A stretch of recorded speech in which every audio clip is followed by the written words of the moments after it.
health-related information on the following show provides general information only. Content presented on any show by any host or guest should not be substituted for a doctor's advice. Always consult your physician before beginning any new diet, exercise, or treatment program.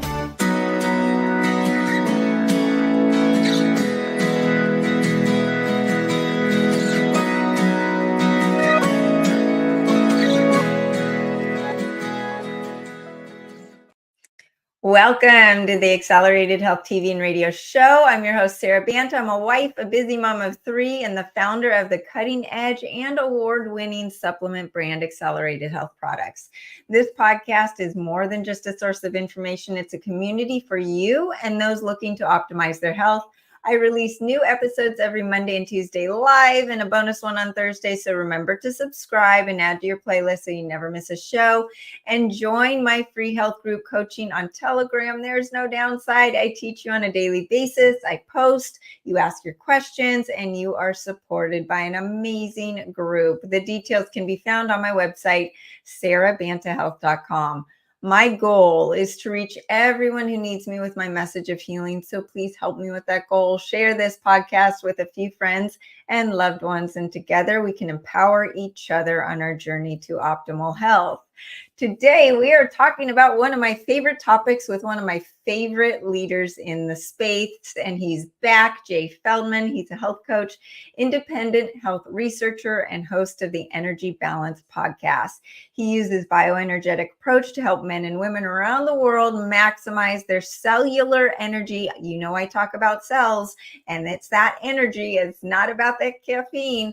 It's about the cells energy that we need to get to and optimize their health. So welcome, Jay. So excited to have you back. How are you? Yeah, I'm good. Thanks for having me on, Sarah. Happy to be back.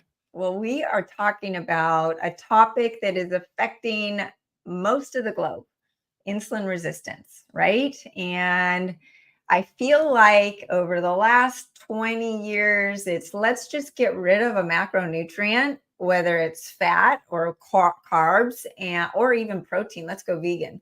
And we're going to heal the world. And when you really uncover it, insulin resistance is the underlining problem that is causing most chronic disease. So if we could just get rid of the insulin resistance, a lot of these issues might go away. So what is insulin resistance and where have we gone wrong?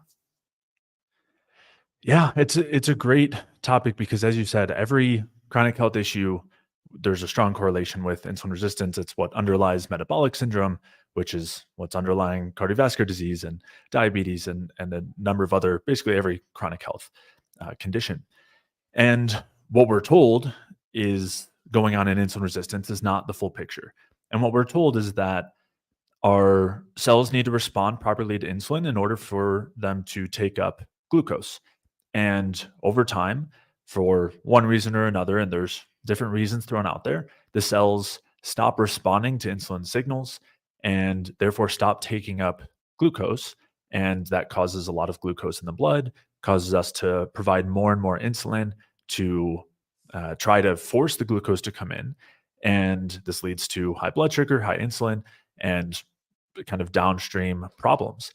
But what we're missing here is what's really going on underneath inside the cell that's preventing it from further taking up glucose. And it's not a response to insulin problem.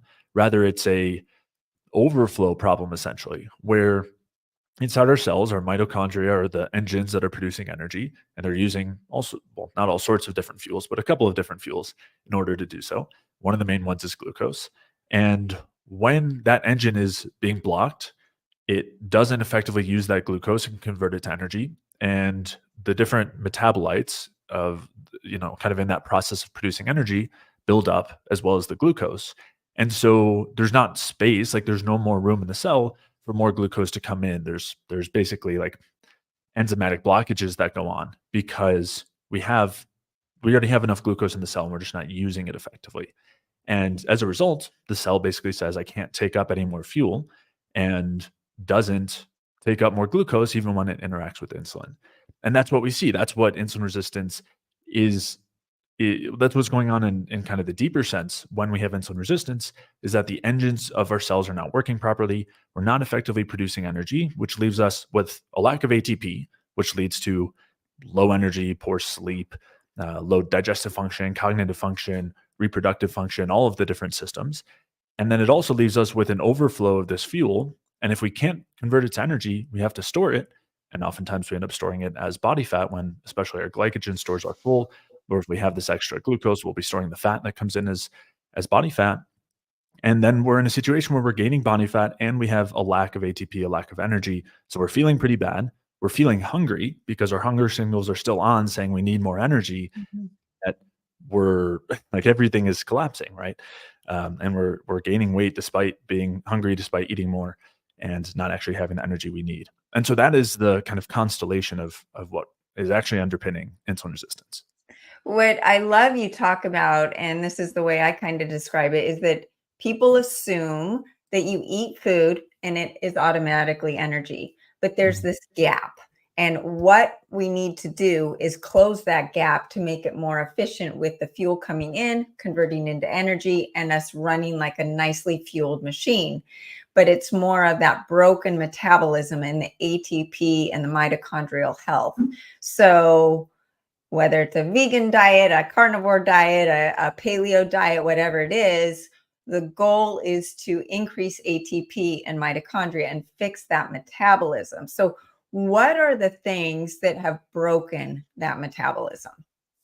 Yeah. And as you're getting at too, we keep blaming the fuels, right? We see this extra glucose in the blood and we're saying, well, we keep taking in too much glucose. And the problem is actually just that we're not using it effectively. So then instead of recognizing that, we take out all the carbohydrates and we go on a low carb diet.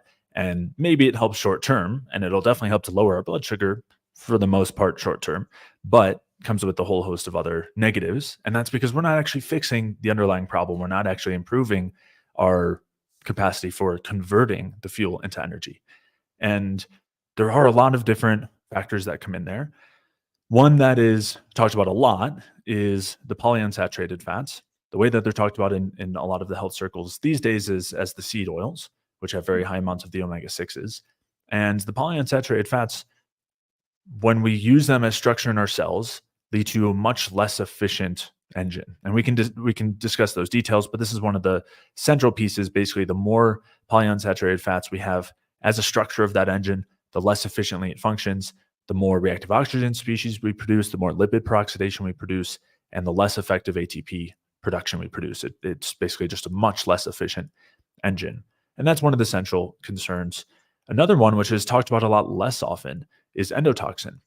And endotoxin is a component produced by bacteria in our guts or anywhere, and it really effectively or dramatically impairs our mitochondria's ability to produce energy, to the point that if we're exposed to large amounts of endotoxin from a severe infection, it is actually responsible for causing sepsis and then death. So it's a pretty potent metabolic inhibitor, basically.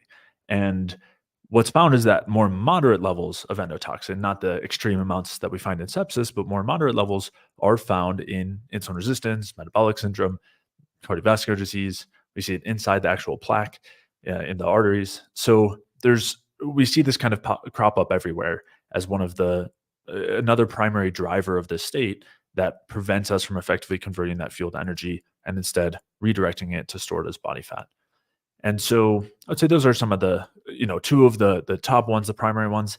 But then there's also things like nutrient deficiencies, right? If we're not having the nutrients that we need to convert fuel to energy, which is everything from nearly every B vitamin to magnesium and zinc and copper and iron, and pretty much any vitamin and mineral you can think of is involved in the energy production process. And so nutrient deficiencies can be a major one to impair the conversion of fuel to energy.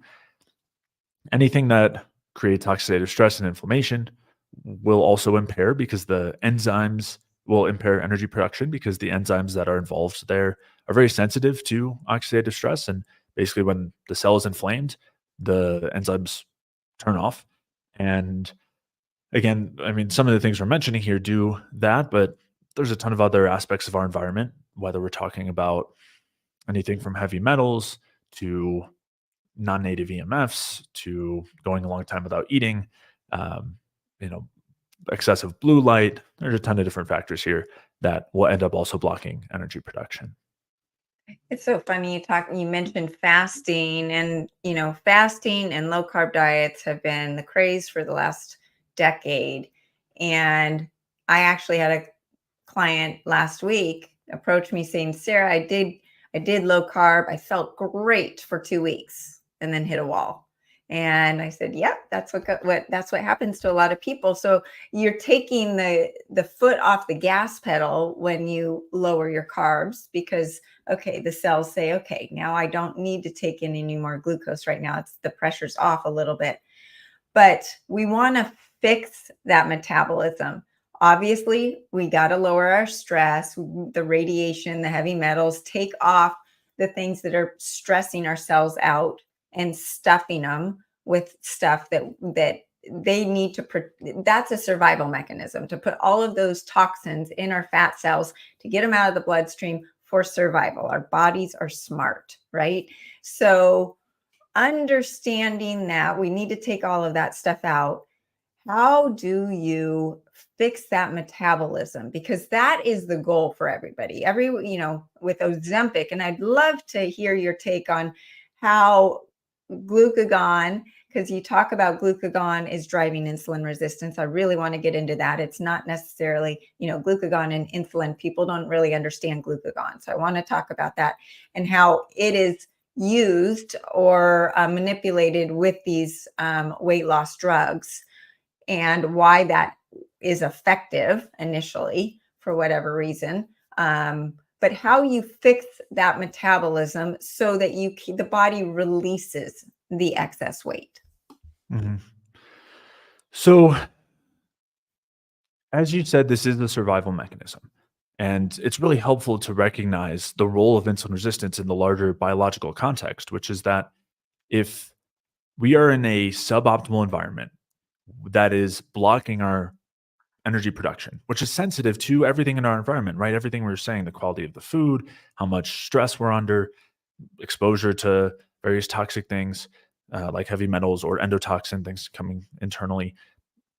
We're always sensing what's going on environmentally. And when our bodies are sensing this is not an energetically favorable environment and we can't effectively use the fuel that's coming in because of that, it basically induces this state of insulin resistance in a way to protect itself, to say, we need to conserve energy and fuel right now. We need to go toward more of the hibernation kind of scarcity state and store the fuel that's coming in as fat. Since this is a pretty suboptimal environment, we need to be able to survive in this. We need to be able to make sure that we're not going to run out of energy by using it on all of our kind of higher level functions. And so that's really the role of where insulin resistance comes in, which is why we see when we're doing a low carb diet or fasting or something like that, it induces a state of insulin resistance. And it's being induced just by the lack of carbohydrates in this case, because those are a signal of abundance, of a good energetically favorable environment. And so the lack of carbohydrates signals to our body that we want to be shifting away from the usage of this high octane fuel and more towards storage and hibernation, which then happens with things like lowering the thyroid hormone production and conversion, increasing hormones like glucagon and other stress hormones. And so that's generally the state that we want to avoid, or the situation we want to shift away from. And so when it comes to the question of, well, how do we fix these broken engines, right? These engines that are being blocked, the first thing we want to do is try to identify, in our case, what seem to be the most likely culprits. And if we're not eating a generally healthy diet, I mean, the simple thing is let's just shift toward a whole food diet. Let's make some basic changes lifestyle-wise. Let's move a bit more. Let's reduce our stress. Let's get in the sun and things like that. But if we're already maybe a step ahead and wanting to look into more of the details, the first question would be, are we consuming a lot of polyunsaturated fats? Maybe we're avoiding the seed oils, but we're not aware of other major sources like nuts and seeds, which is where those oils come from. Those are very high in the polyunsaturated fats. Maybe we're eating high fat sources of chicken or pork, which are, depending on what they're eating, potentially very high sources of PUFA.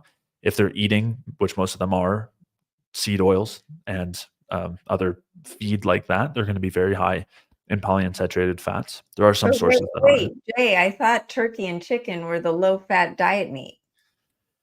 Yes, and they can be. I mean, chicken breast can be low fat, right? Like chicken, you can choose certain cuts that are low fat. But if you're eating the chicken thighs, which are much higher in fat, and they're being fed a lot of corn and soy oil, you're going to be eating those same types of fats. And with something like beef, it doesn't actually apply in the same way because inside the cow, there's basically a conversion process where they end up saturating all of their fats. So even if they're fed a lot of the polyunsaturated fats, their fats still remain saturated. So while we want to get the best source of beef that we can as well, even if it's not grass fed, if it's fully grain fed, it'll still be very, very low in PUFA. So it's much less of a concern relative to pork or chicken, which is not the case. They don't actually increase the saturation of their fats. So you mentioned that when the body doesn't receive carbohydrates, it goes into survival mode because carbohydrates signals to the brain that you're in a state of abundance. Why would that not occur if you're taking in, I mean, say a carnivore diet, full of animal meat is full of nutrients. It should signal to the brain, I have abundance. But how is that different? So the physiological signal for abundance is ATP, right? How well are we producing ATP? And there are some kind of inborn aspects of our machinery that dictate that carbohydrates are more efficient when it comes to producing ATP and not producing a lot of ROS or reactive oxygen species.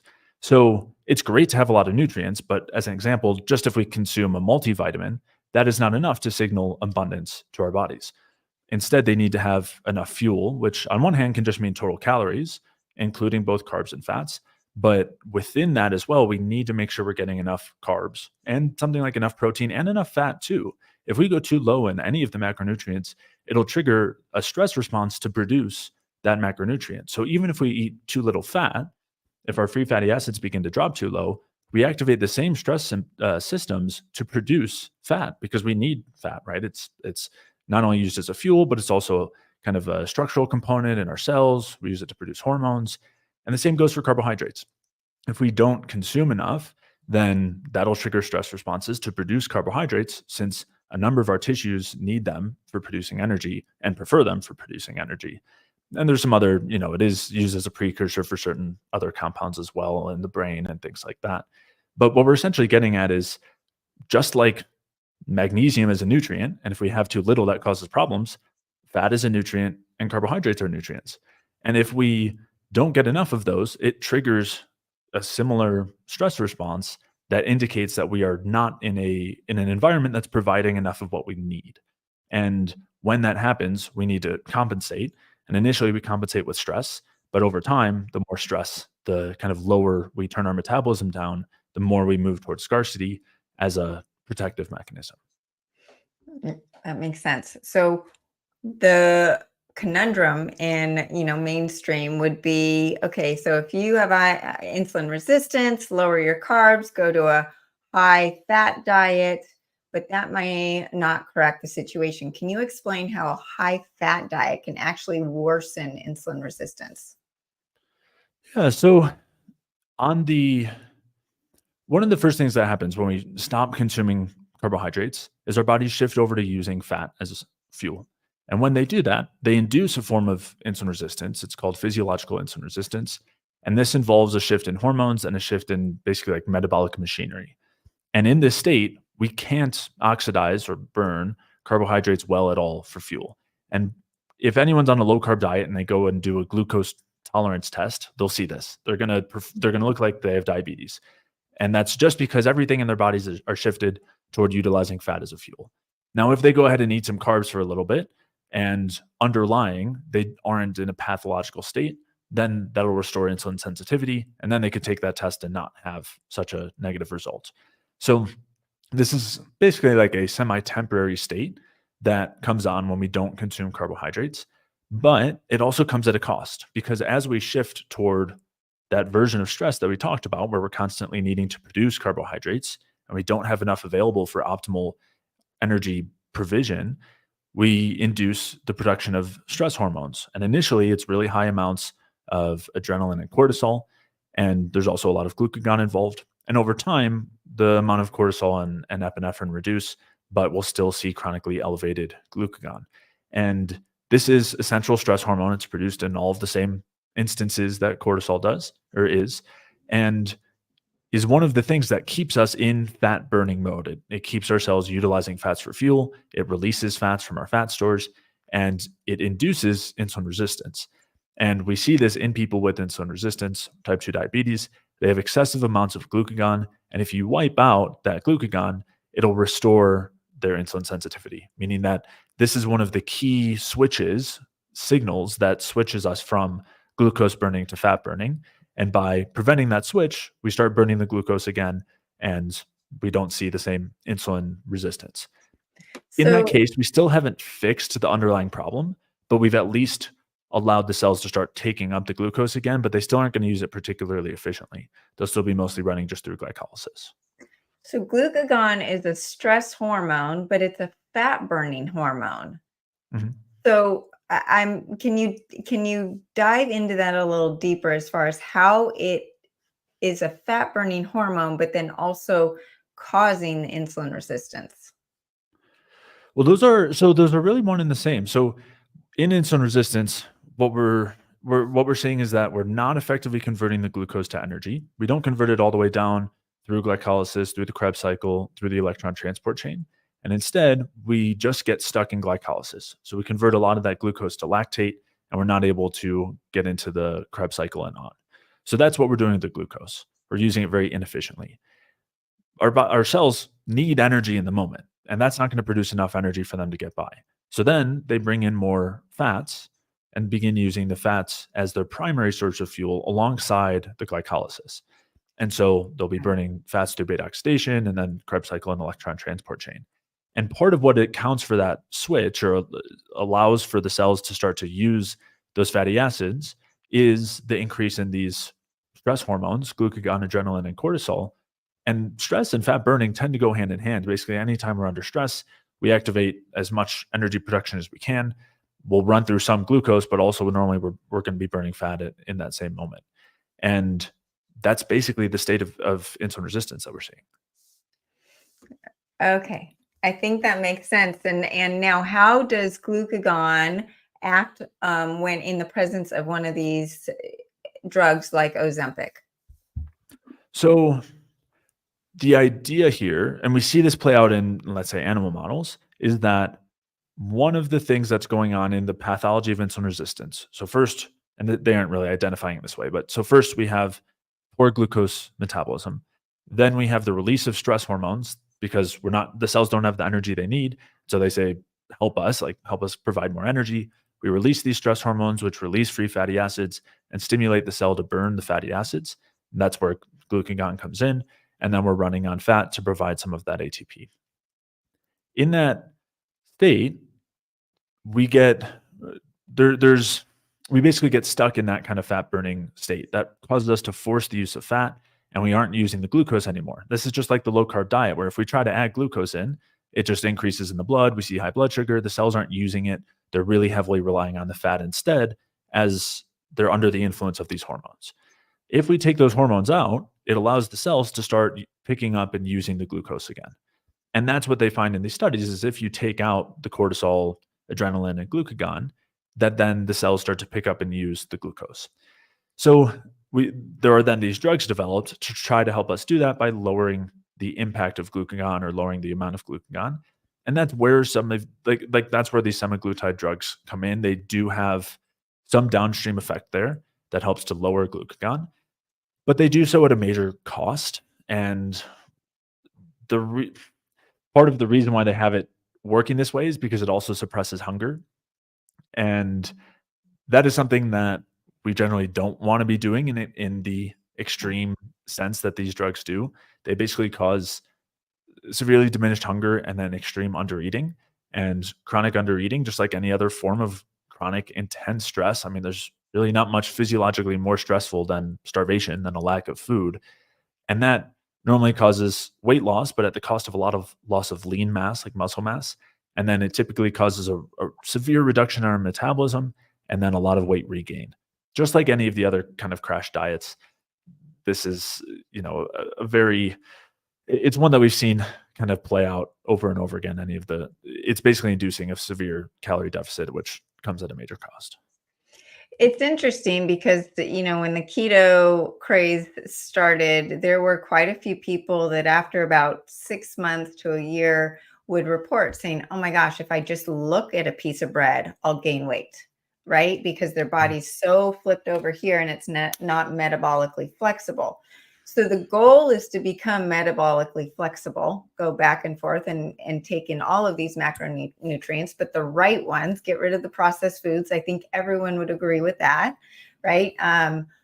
So how do you go from here? The goal is you've got somebody who's either carnivore, low carb, intermittent fasting, plateaued.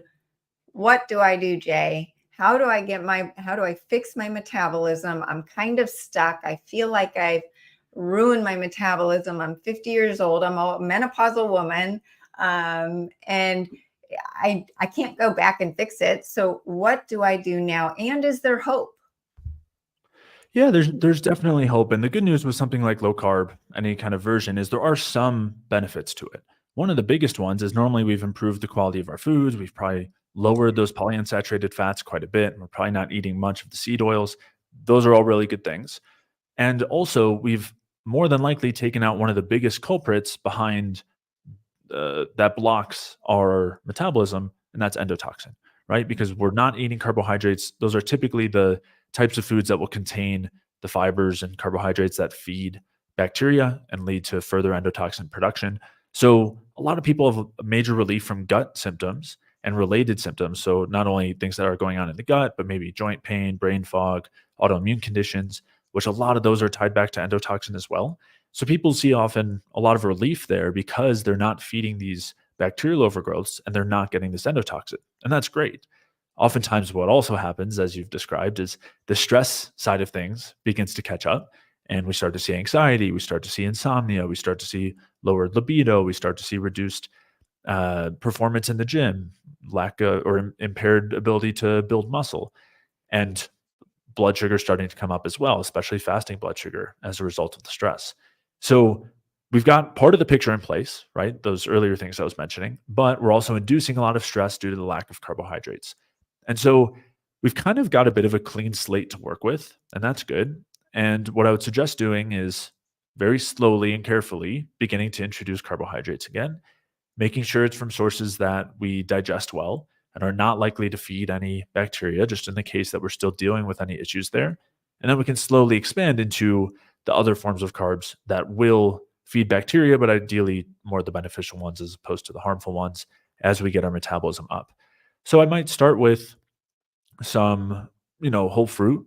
That could be berries, it could be oranges, bananas, grapes, just like doing small amounts with meals, balanced with protein and fat, and then slowly increasing from there. And ideally, we'll get to a point where we can have lots of different types of fruit. We can do different types of fruit juices.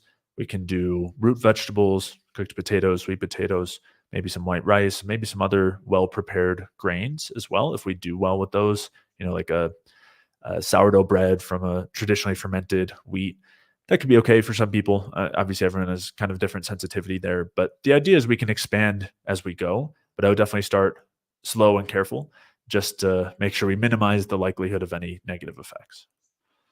And how do you start incorporating them when are you lowering your fat intake at the same time? Where is the protein fit into this? And, a lot of people will say, well, if I have some fruit, I'm just going to be hungry in an hour. It's not going to hold me over. So what does a day look like? Yeah. So in the first, in terms of do we reduce protein and fat, one thing that I find very often is people feel like they need to eat a ton of protein early on for satiety, to feel full. But over time, they need a lot less protein when they're consuming more carbohydrates because they're not converting that protein into glucose anymore and using it as fuel. They just need the protein for structure. And we don't need tons of protein. We need some, but we don't need as much as we're typically eating on a low carb diet or especially like a carnivore diet. So that'll kind of naturally decrease. We do want to take out some of the protein over time, take out a bit of the fat over time, and replace those with carbs.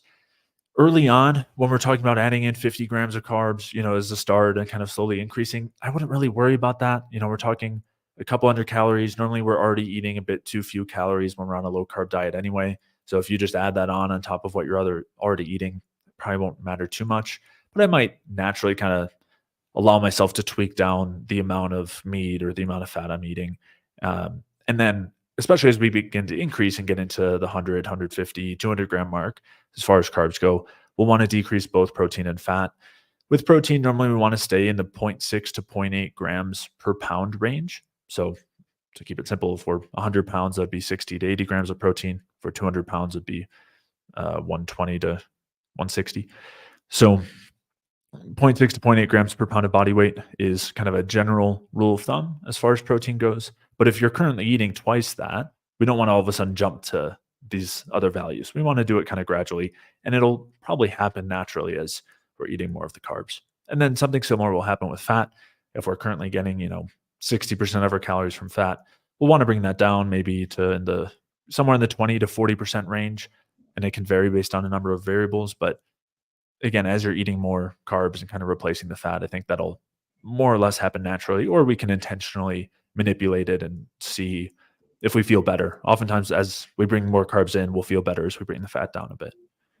And the fats that we want to focus on are not the PUFAs, but what would we want to be focusing on? Yeah, definitely want to keep those PUFAs minimal. That's the omega-6s and omega-3s. So we'd want to focus on sources that are mostly saturated and monounsaturated. So on the protein side, this is beef, bison, goat, lamb, dairy. Those are all going to be very low PUFA.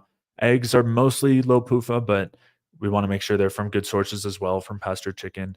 And with that in mind, if we're doing pastured chicken, pastured pork that's raised on a low PUFA diet, that's good as well. And then as far as like cooking fats, butter and ghee, beef tallow are going to be our best options. And some other fats that we might add in would be olive oil, avocado oil, macadamia nuts, macadamia nut oil, olives, avocados. Those are all fine. They're mostly monounsaturated. There's some PUFA in the olive oil and macadamias, or olive oil and avocados. So I wouldn't make those kind of the top sources, but it's okay to have some. Cocoa butter is another great source of very saturated fat that we get in chocolate. That would be, I think, the main fat sources. And since we are looking at insulin resistance and weight loss, weight loss is the symptom, or weight gain is the symptom of the underlying problem. And so that's why I like to say you're releasing the weight, because your body's saying, okay, I don't need this anymore. I've lowered my stress levels. I've lowered my exposure to xenoestrogens and radiation and heavy metals and processed foods. That's good. But I want to talk about the stress, because stress has no calories, but stress on its own can cause that weight gain. And even the hormetic stressors, like running 5 miles, I'm not even saying a marathon, I'm just saying 5 miles, especially as women get older and, their ovaries essentially die, and they've got, more exercise, more fasting, less sleep, taking on more with the family and the kids and the husband and the workload. All of those things, they have no calories in them, but they actually could cause weight gain. Can you explain the mechanism of what's going on there?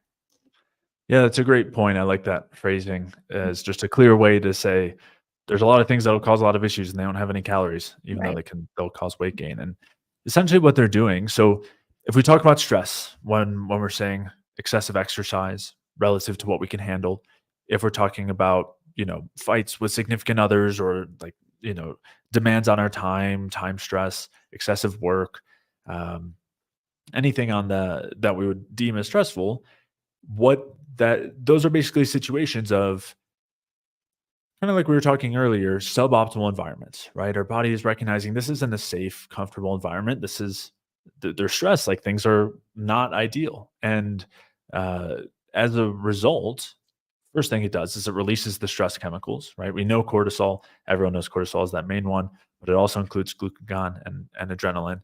And what those do is they help provide the energy short term, which is great, but long term, they turn down that metabolic dial so that we can survive in the state of chronic stress. And the way they do that is over the long term is they block the engines of the cells. They block our mitochondria from effectively producing energy. And so what happens is we have the same amount of fuel coming in, but let's say before 99% of it went to producing energy, which would never actually be that much, but let's just say 99%. Well, now let's say it's 90%. We've decreased that efficiency by 9%. Well, all that extra fuel has to be stored or used elsewhere. And in this case, we're talking about it being stored as body fat, which the stress hormones not only impair the energy production over time, but they also direct that fuel to directly be stored as body fat as well. Cortisol alone, and this is shown ubiquitously, you administer a lot of cortisol, it causes insulin resistance, meaning it blocks the mitochondria, it will cause high blood sugar and all of those other downstream effects, and it causes weight gain, especially in the midsection. It will cause body fat gain there. And so that's essentially what we're seeing from these forms of stress that you're talking about.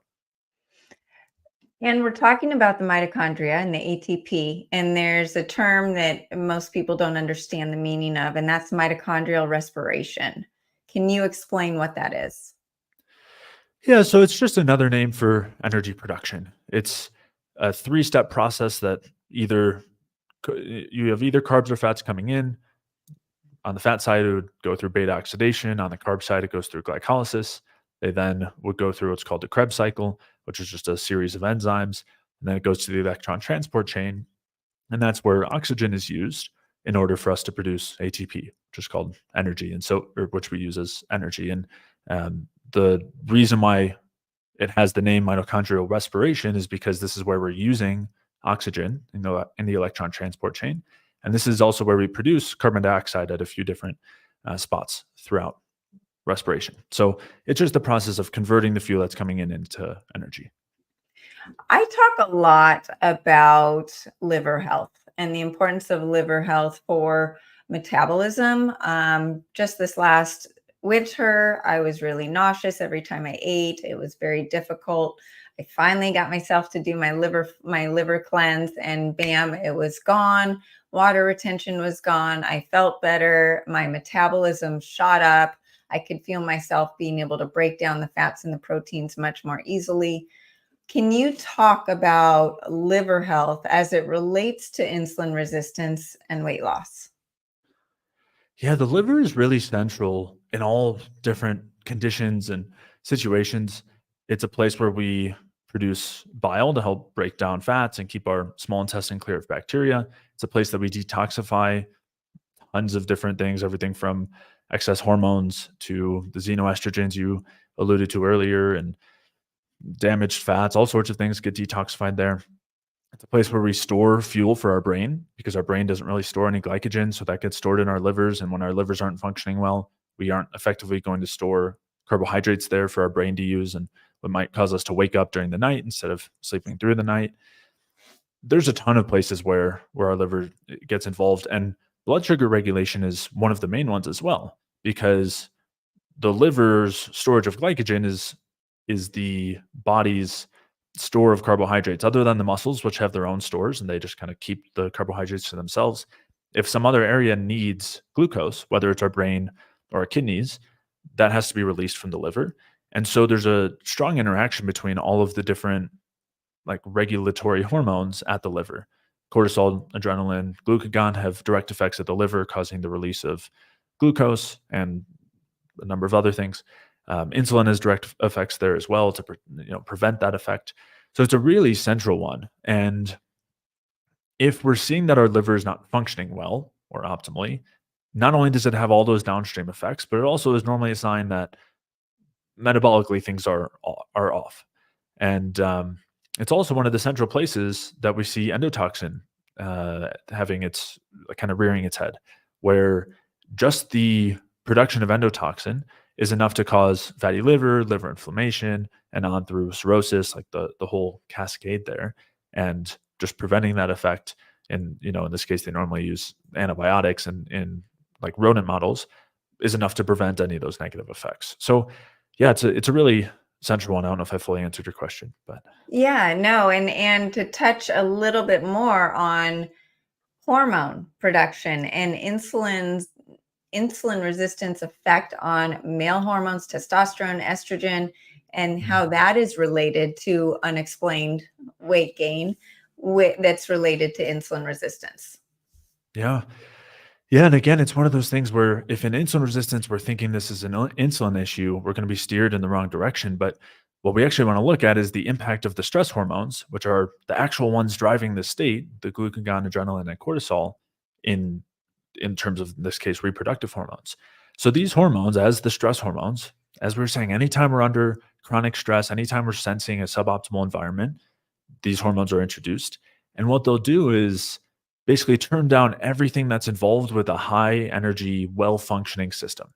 One of those things is reproduction, right? Reproduction is something that we want to favor when we're in a good, energetically supportive environment, lots of fuel, relaxation, not one where we're constantly being chased by, predators or something like that, not one where we're barely getting enough food to survive. Those are not situations where we want to be favoring reproduction. We'll hold off for another time. And that's what these hormones signal. So they'll have direct effects at a lot of like the areas in the brain that regulate the hormones. So the hypothalamus is one of the central ones here. And cortisol reduces a lot of the hypothalamic hormones, which will lead to lowered thyroid hormone production and also lowered reproductive hormone production, since that's all kind of being governed from higher up. So we have direct effects, or I guess indirect effects, that are going on there. But then you also have direct effects in the actual organ systems themselves. So just the introduction of cortisol and a lack of active thyroid hormone, which will also happen in the state because the stress hormones impair the effective thyroid hormone conversion. So you don't have the active thyroid hormone. Those things are central for producing testosterone in the testes, for example. And low T3 and a lot of cortisol will prevent that effect and lead to low testosterone. Not to mention, if you're not producing energy efficiently, there's not enough ATP there, that'll also prevent the production of testosterone. And we see a very parallel effect in women when it comes to progesterone production. And what we actually tend to see is this is a state of excess estrogen. Cortisol, estrogen tend to go hand in hand. And in a situation like this, you'll then see not only the same feedback going on at the hypothalamus, but you'll also see direct effects, for example, in the ovaries, causing impaired progesterone production and preventing ovulation. A lot of the kind of parallel effects that we see that are all in place to turn off the reproductive systems.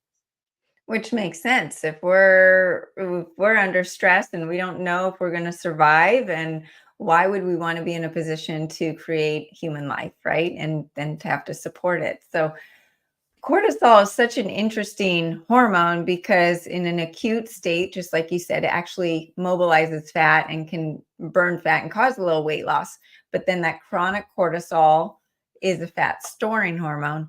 But then what happens when the adrenals are totally burned out and the body's it doesn't even have any gas in the gas tank and there's no cortisol? What is happening with insulin resistance and weight? Yeah. And so what I would say is, in a state of something like adrenal fatigue, where we've not only run through the immediate fuel, but we've run through the reserves as well, right? When we're talking about cortisol providing fuel, it's tapping into all of our reserves. And that's why we turn down our metabolism, because we want to make sure that those last. And if we've done that and they still haven't lasted and we've run through them, we do stop producing as much cortisol. And then you'll start to see low cortisol levels and even worse symptoms typically. And we've just driven that stress deeper and for longer. And so the process of kind of working our way out there is really the same, where we want to minimize the need for stress. We want to provide the fuel, provide the nutrients, turn the external stressors down and allow us to produce enough energy. And that can take quite a bit of time when we've been dug into that deep of a metabolic hole. And as you're saying, during that time, we've been under the chronic effect of these stress hormones. We've typically had severely lowered thyroid activity, severely lowered reproductive activity. Typically, weight gain is an effect there as well, because we're so inefficient at producing energy from the fuel that's coming in. That's been long impaired, which is normally what's leading to the cortisol issue in the first place, leading to the chronic stress. It's normally not, we were like, sometimes, you could have someone who's an endurance athlete and they did that to such an extent for long enough that they created something like adrenal fatigue or like that sort of burnout or intense chronic stress. Most of the time, it's something going on physiologically that's prevented us from effectively producing energy and led to that state, even though we weren't doing that amount of activity. There wasn't that amount of external stressor. It was more of an internal issue that led to the state. And during that time, there's typically a lot of body fat stored. And you had made the mention that, increasing the release of body fat is typically something we would think increases fat loss. And if a hormone like cortisol does that, then shouldn't we be seeing fat loss? But what we're missing there is kind of like it's not as simple as we think always. It's like Yeah. our bodies have a lot of different regulating mechanisms going on. So what might be happening in a state like that is we're mobilizing fat in the moment so that we can produce energy to get through that particular run, right? If we're like, we're exercising, we're running, we're in a stressful moment, we mobilize the resources to get through that moment and produce enough energy for that moment. But afterward, we're in a state where we're very much prone to storing fuel as body fat. All the fuel that is circulating is going to be restored in the fat stores. The fuel that's coming in afterward is going to be much more likely to be stored in the body fat stores. So yes, in that exact moment, you might be releasing some fat, but it's not actually creating a net fat loss. It's just the emergency reserves that we're dipping into. Right. Well, I can't believe we're almost out of time. And before we go, I want you to talk about your food guide, because people are probably listening. Oh, if I want to lose weight, I'll just add in some pizza and some carbs and some Ben and Jerry's, and that's going to cause the weight loss. All carbs are not equal. All fats are not equal. All proteins are not equal. And unfortunately, it's not as simple as just getting rid of a macronutrient. I wish it were, because it would be so much simpler. I would say, number one, get rid of the processed foods. But beyond that, why don't you tell people where they can find you? Your emails are amazing. Your podcast is amazing, and your food guide. Thank you. Yeah. So as you were saying, the things that we think of as carbs are not even really carbs, right? Pizza and ice cream are higher in fat than they are in carbs anyway. But when we're not used to eating healthy carbs, we're pretty lost when it comes to making some of these changes and doing it in a healthy way. As you said, not only not processed foods, but making the right choices to support us metabolically and digestively. So I have created an infographic, a one-page energy balance food guide that listeners can download at jayfeldmanwellness.com/guide, and kind of has a whole spectrum of foods listed out in terms of the ones that we want to avoid, the ones we want to favor. And so that'd be a great place to start. And then, as you mentioned, my website is jayfeldmanwellness.com, and my podcast is called the Energy Balance Podcast. Amazing, Jay. Thank you so much for your knowledge, all of your deep research, and your work with Mike Fave as well, who's been on our show. It's taught me, and I can tell you all, I stopped intermittent fasting. I increased my carbohydrate intake, and guess what? My metabolism went up, didn't go down. So there is truth in this, and I really appreciate all that you've done. And thank you everyone else for joining us today. If you need my help with your health concerns, don't know where to start, feel free to reach out to me at sarabantahealth.com. Happy to put together a protocol for you and show you some of the supplements that can actually increase that ATP and get you to that place much quicker, in addition to what Jay is talking about. Join my free group coaching on Telegram. There's no downside. I share daily tips and tools to improve your health, answer your questions, and you will be surrounded by an amazing community of people who are on a similar path. The information's on the website, sarabantahealth.com. And of course, don't forget to follow me on social media at Accelerated Health Products. You can catch this podcast and all my podcasts on over 100 platforms, including Spotify, iTunes, and iHeartRadio. Just search Accelerated Health TV and Radio Show. And I'm on a mission. I need your help to share my healing message with everyone who is ready to listen. And not everyone's ready to listen. You can help me with this goal by sharing this podcast with a few of your friends who might benefit. Have a great week. And remember to join me every Monday and Tuesday live, a bonus one on Thursday.